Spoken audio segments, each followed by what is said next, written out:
Hello, I am your teacher, Mr. Pacitti, and this is my classroom here in Baton Rouge, Louisiana. So put away your mobile phones, put away your big, ginger, bald men, except for Erick Rowan. We'll get to it in a bit. It's time to concentrate, it's time to study. This is SmackDown Live, and this is Graded.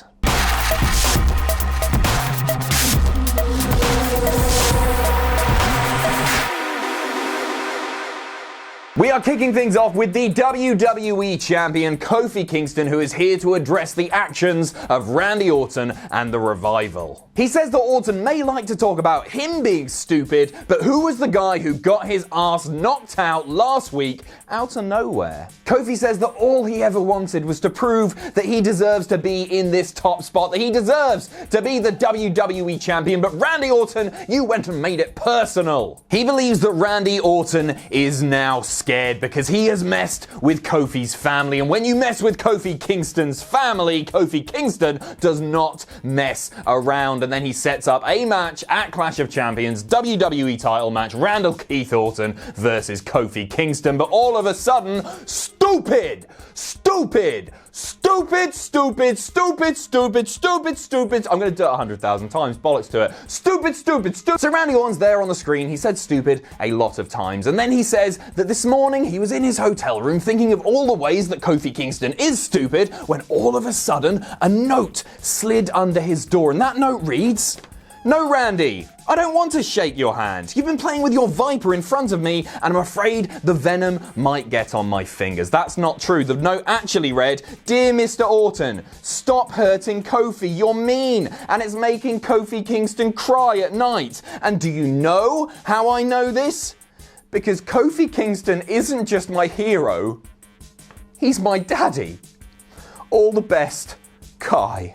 Randy says he's not going to write back. He doesn't respond to fan mail. Instead, he's going to go and pay little Kai a visit. Kofi Kingston, understandably incensed, he runs backstage. They scrap it out, but Randy Orton gets the upper hand, nails the vintage Orton, the DDT, on the concrete. End of segment. I'm going to give this promo a B. Randy Orton's half was certainly far more interesting than Kofi's half, but I guess Randy had a lot more to work with there. But both guys did perform well, and a nice bit of intrigue being set up as far as how depraved, how despicable Randy Orton will behave in the run-up to the match at Clash of Champions. All fine stuff. Given how many weeks we are away from that pay-per-view, I would actually say that this feud is building at a really nice pace, and I'm far more invested for the match at Clash of Champions than I was for the match at SummerSlam. Ali versus Buddy Murphy is up next in a first-round King of the Ring qualifying match, and as expected from these two, a hell of a match here. Two of the finest 205 Live roster members ever. I know the brand's not been around for that long, but come on, these guys are like top tier. We know they have unbelievable chemistry.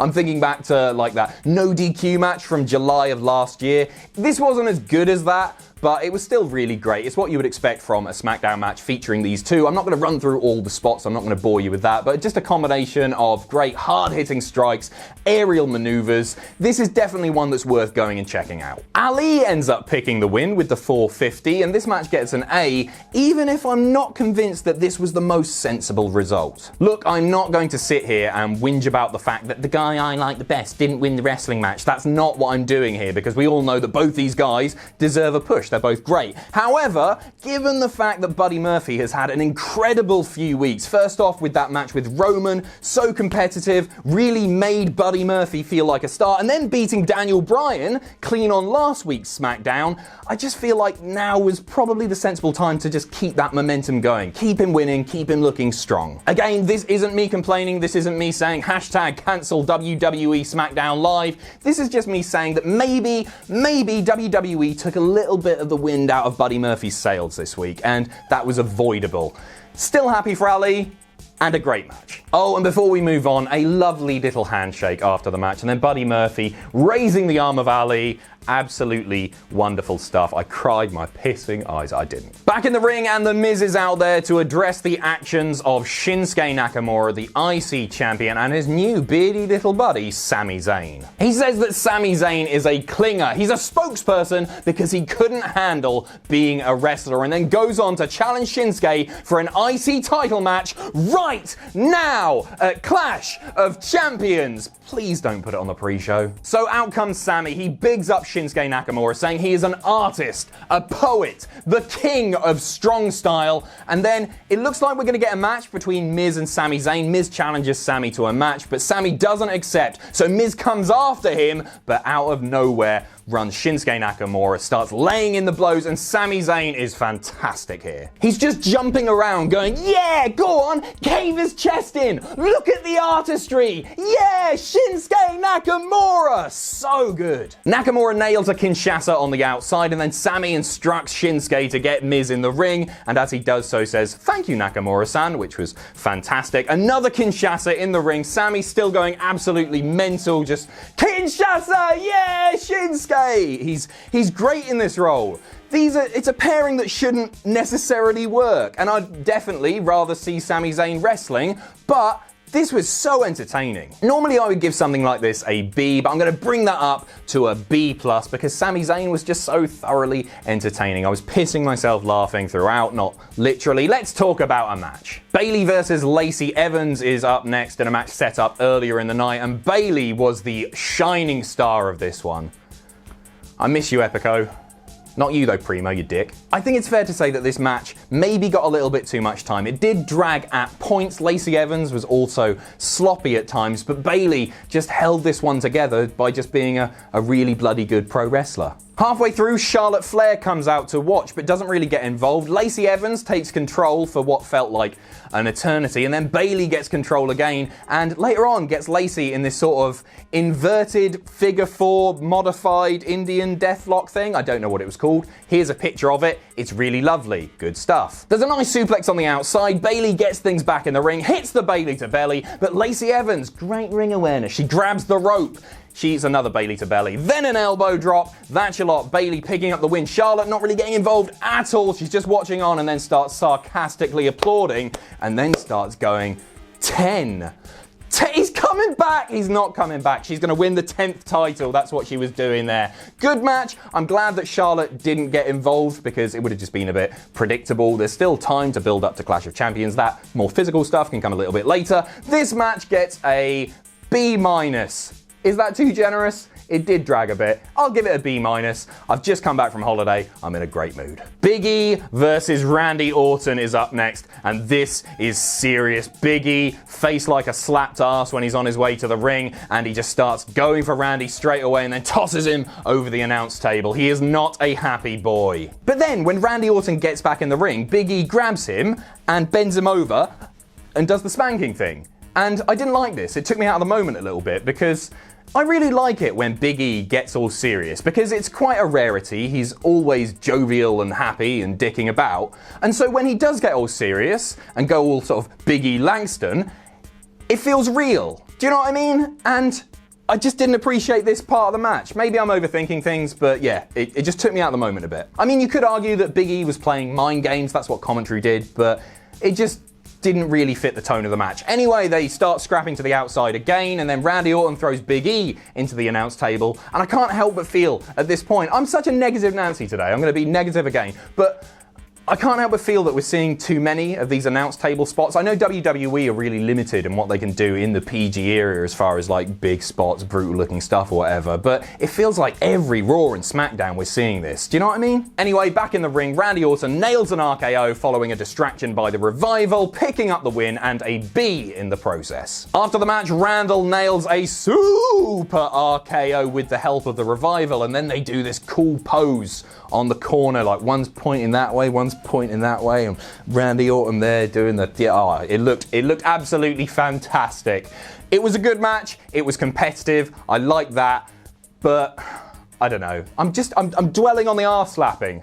Story of my life. Next up, we get a quick recap of all of the 24/7 title picture shenanigans, including that Rob Stone guy, who I don't know, winning the title, and then Elias winning it. He's the current champion. Cut to the ring, he's in a throne, he's got a crown on, there's a scepter there, and I won't lie, the look quite suits him. He says, predictably, that he's going to win King of the Ring. Elias starts running down the crowd, you know the score, but then Kevin Owens comes out from behind the throne in a lovely visual here.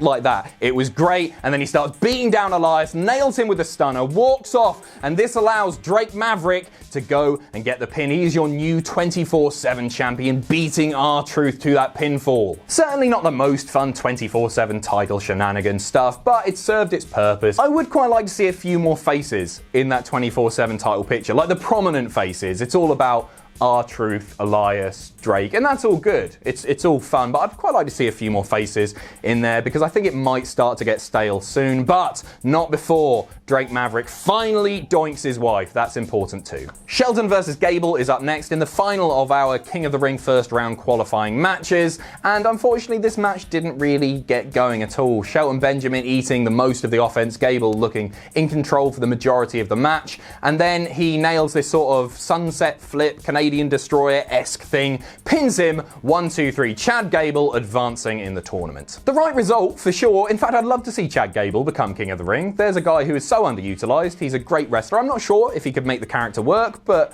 I'd like to see him give it a go. This match gets a C, as I say, never really got going. It's very, very clear that WWE have no idea what to do with Shelty B. Main event time, and it's a promo. Roman Reigns comes out. Will he apologize to Rowan and Bryan? Will he confront the elderly bearded man from last week's episode of SmackDown? The answer is neither. So before Roman starts talking, Daniel, Bryan, and Rowan appear on the screen and say, Roman, just say sorry. But as I've mentioned, he does no such thing. Instead, rolling a bit of footage from that first attack, or attempted attack, on Roman Reigns' life, where the scaffolding got pushed over, and in the background now, you can clearly see a large, hooded, ginger-bearded man. Oh my word. And Daniel Bryan is not happy about this. He has been lied to by Rowan, despite the fact that you can't tell if it's Rowan or not. It could have literally been that ginger-bearded bloke from last week.